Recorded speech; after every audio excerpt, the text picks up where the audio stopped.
Olá, estamos de volta aqui com o nosso programa Conexões, Espiritualidade Crítica.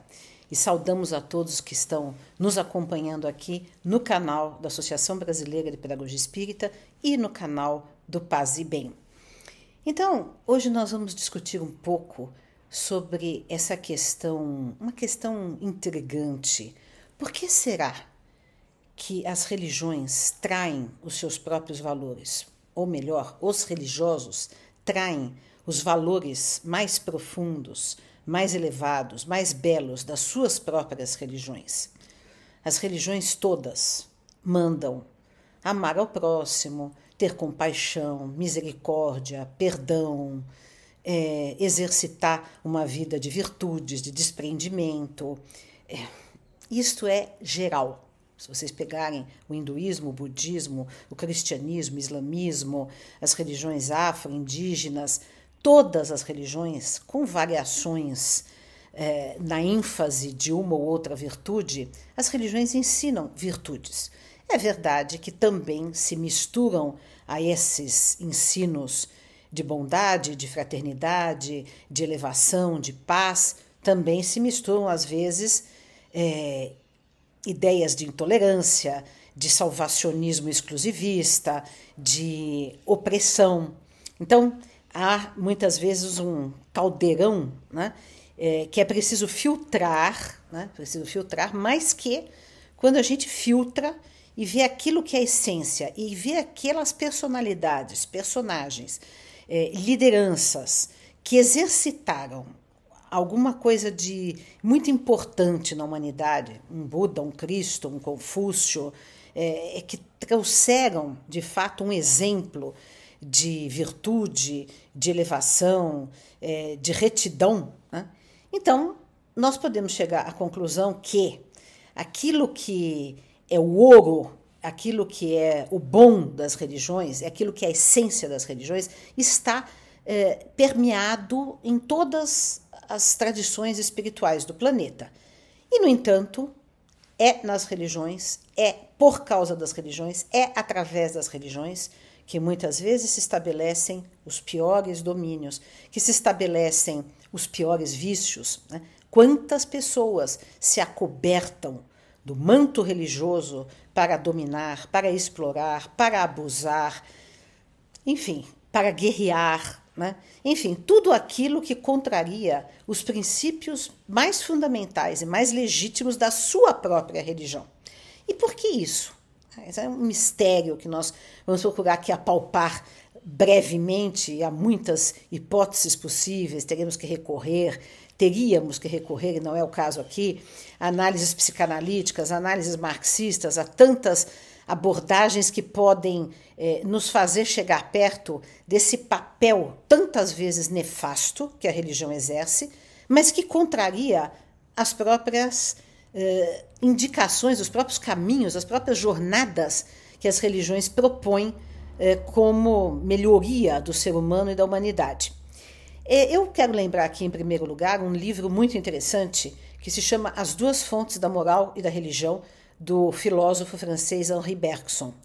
E, detalhe, este filósofo era judeu, ficou muito simpatizante do cristianismo, também estudou os fenômenos chamados psíquicos ou mediúnicos, foi presidente da Sociedade de Pesquisas Psíquicas de Londres, né? E ele não se converteu ao cristianismo, olha só que coisa interessante, essa é uma passagem interessante da sua vida. Ele estava quase se convertendo ao cristianismo, porque ele tinha muita admiração por Jesus, por Joana d'Arc, etc., porque estava no momento do nazismo, da perseguição, do holocausto praticado contra os judeus, e ele falou, eu não vou então neste momento abandonar o meu povo, a minha religião, em solidariedade, não vou me converter ao cristianismo. Então, mas ele estava bastante simpatizante, e essa ideia que eu vou falar aqui, que ele narra no livro As Duas Fontes da Moral e da Religião, ele se inspira em alguns aspectos do próprio cristianismo para dizer isso. Ele dizia o seguinte, toda religião, e não só a religião quando nasce, mas dentro das próprias religiões, novos movimentos de renovação, tem os profetas, os iluminados, as pessoas que deflagram, né, uma erupção do sagrado no profano, para usar aqui uma ideia que é do Mircea Eliade, outro estudioso das religiões, muito interessante. Tem muitas coisas que ele analisa no funcionamento das religiões que é bastante pertinente. Então, quando esse elã evolutivo, elã divino, irrompe no mundo através de um profeta, de um Cristo, de uma Joana d'Arc, de um Francisco de Assis, de um Buda, né? Então, há uma renovação, há um impulso evolutivo. O Henri Bergson era evolucionista. Há um impulso evolutivo, né? Mas depois, aquelas ideias, aquele exemplo, aquela beleza, né, de radiação espiritual daquela personalidade, aquilo vai se cristalizando, vai se solidificando, vai perdendo a sua beleza, a sua criatividade, a sua espontaneidade, através da hierarquização, da burocratização, da institucionalização. Ou seja, Jesus não fundou o cristianismo, Buda não fundou o budismo, né? Confúcio não fundou o confucionismo. As religiões se criam a partir de ideias que vieram transformar o mundo, mas ao se apropriar dessas ideias, elas perdem o seu viço original, a sua beleza original, a sua identidade mais profunda. É isso que nos diz o Henri Bergson. E eu acho muito interessante e muito plausível essa hipótese, que é uma das possíveis abordagens para a gente entender essa traição das religiões aos próprios valores que elas pregam, né? Mas existe uma outra coisa que eu estava pensando aqui, é uma coisa que é objeto de muitas meditações da minha parte, que é o seguinte, vejam, também a religião pode ser um lugar de esconderijo para aquelas pessoas que têm vícios profundos. E quantos abusadores, quantos opressores, quantos ditadores, quantos guerreiros, quantos inquisidores, né, em nome da religião.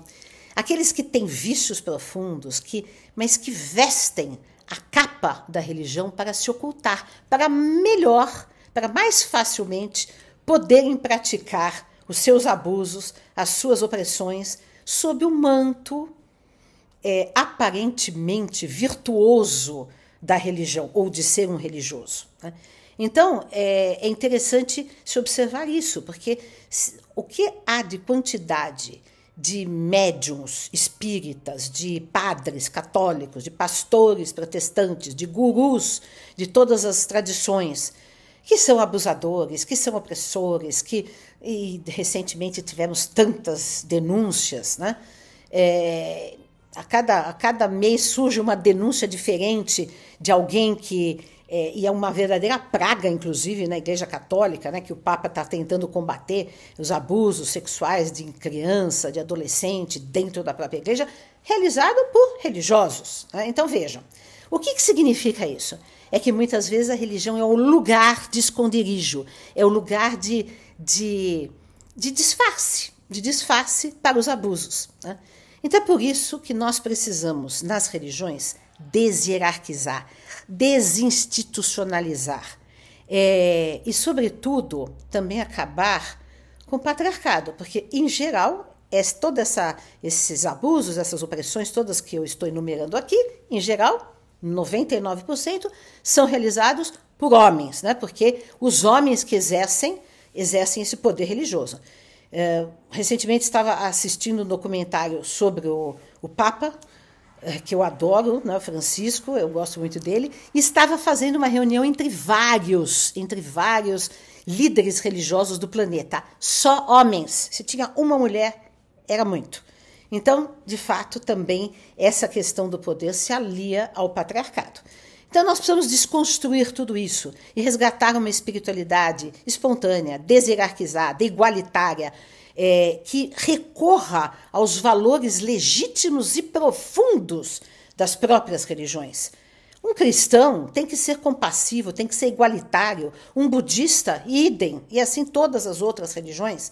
Então, é preciso que nós nos apropriemos daquilo que é profundamente bom, elevado e nobre, e deixemos de lado toda essa estrutura, esse arcabouço opressor que tem feito das religiões o lugar de muito sofrimento psíquico, de muita repressão também das pessoas, e que nós precisamos desfazer isso, sem nos desfazermos daquilo que é a essência que nos leva ao desprendimento, à bondade, à igualdade, à fraternidade, todos os grandes valores que podem nos inspirar para sermos pessoas melhores e fazermos um mundo melhor.